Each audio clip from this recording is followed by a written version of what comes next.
What's up, everyone? I just want to do a quick vid on these DNA test results. So I did one of these 23andMe tests, and just for fun to see what would come up, and we'll get into it. So 97.2% European, which, that's kind of obvious. So 47% Northwestern European, 18% French and German, which is kind of interesting. So when I click on French and German, it comes up Switzerland. Or I don't know what the place next to Switzerland in the dark blue is, but yeah, so likely match 18.4 Switzerland. So I always wondered, because like when my grandma had like blonde hair and like blue eyes, and they always said she was just Northern Italian.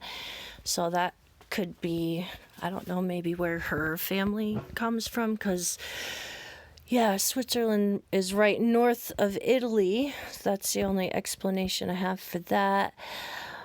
But it says French and German breaks down Swiss. So, okay, now 13.9% British and Irish. So I'm like, what? Like British and Irish? Like, that's kind of strange. I never really heard that before. So I talked to my cousin who's like all in this ancestry type thing, and she says that one of our would have been my, I think, great grandfather. His family may have been from Scotland, but since he was in the military, and he met my grandma in the, while he was in the military. So I don't know, somehow he ended up in Europe, and yeah, I don't really know much, but hey, this is fun anyway, right? So it says highly likely match, 13.9%. Greater London even. And then these are the rest of the areas that I guess people with this DNA are in. And Ireland says likely match. Donegal, Dublin, Mayo, Galway, Longford, Kerry, Carlow, Leitrim. Probably destroying these pronunciations. Monaghan and Roscommon. Let's see. So yeah, that's interesting. So I never really heard nothing about being British. But hey, yeah, long live the Queen, I guess. 14.7% broadly Northwestern European. So that's like Scandinavia and shit. As far as Norway, as far east as Finland, as far south as France.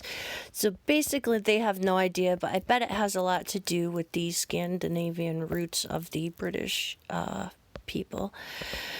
So then we get into Southern European, which this is interesting. So 19.6% Spanish and Portuguese, which is like, what? That's a pretty big percent too. So I don't know where this is coming from. But when I click on it, it goes to Azores. So likely match. And then there's some other districts. But the strongest is coming from these islands off the coast of Portugal, which is, like I said, I've never heard that before or anything like that. Like the Switzerland, yeah, I kind of have. I guess someone's heard of the British thing, but yeah, this is new.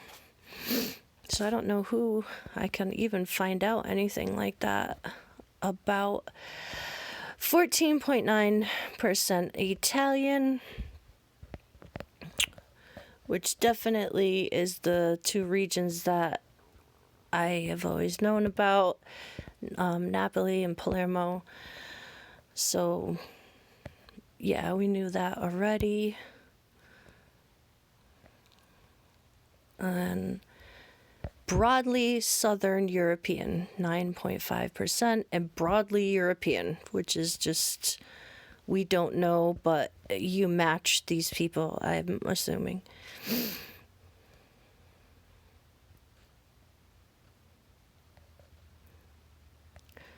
So the last 1.2% or whatever percent is saying Northern West Asian, 1.2% to the west of Iran. In the east, northern West Asia shared a genetic heritage going back tens of thousands of years. Blah, blah, blah, blah, blah.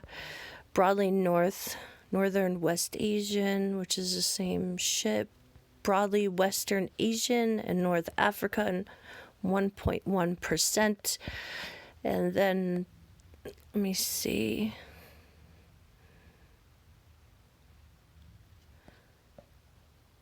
Wait, what does that say? The peoples of Western Asia, North Africa have deep linguistic genetic connections with one another, dating back to some of the earliest migrations out of Africa.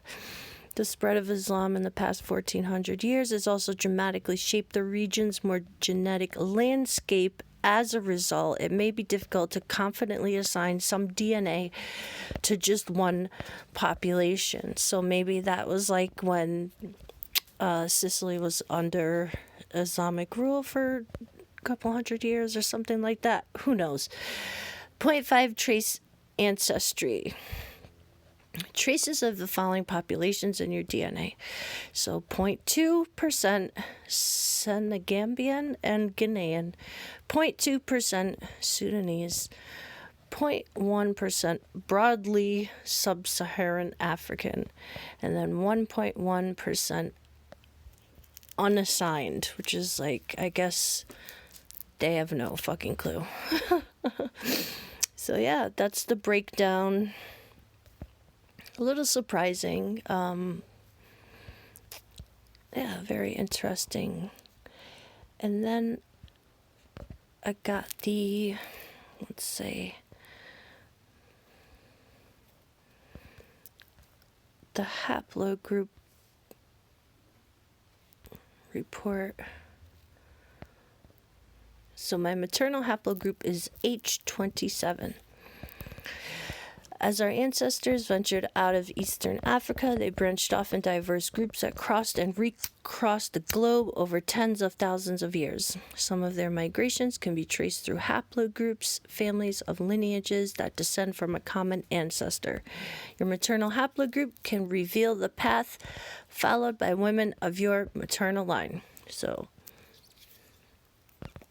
180,000 years ago, we were L, which is there. 65,000 years ago, we were L3, which is there. 59,000 years ago, we were N. That looks like Saudi. 57,000 years ago, we were R. That's like a 59, 57. Hold on, so that's 65. That's only like 2,000 years later. And then H is like when they spread out into Europe or something. So I'm not going to read all this shit, but if you want, you can read all of it.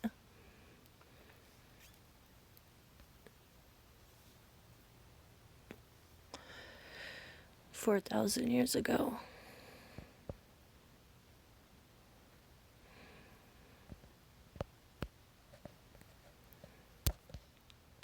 So yeah, I think that's about it. Oh, Neanderthal ancestry. We've identified 231 genetic variants. So my monkey genes are less than 90% of their customers. So yeah, I'm only less than 4% caveman, I guess. Or whatever Neanderthals are. I don't really get it. But that's about it.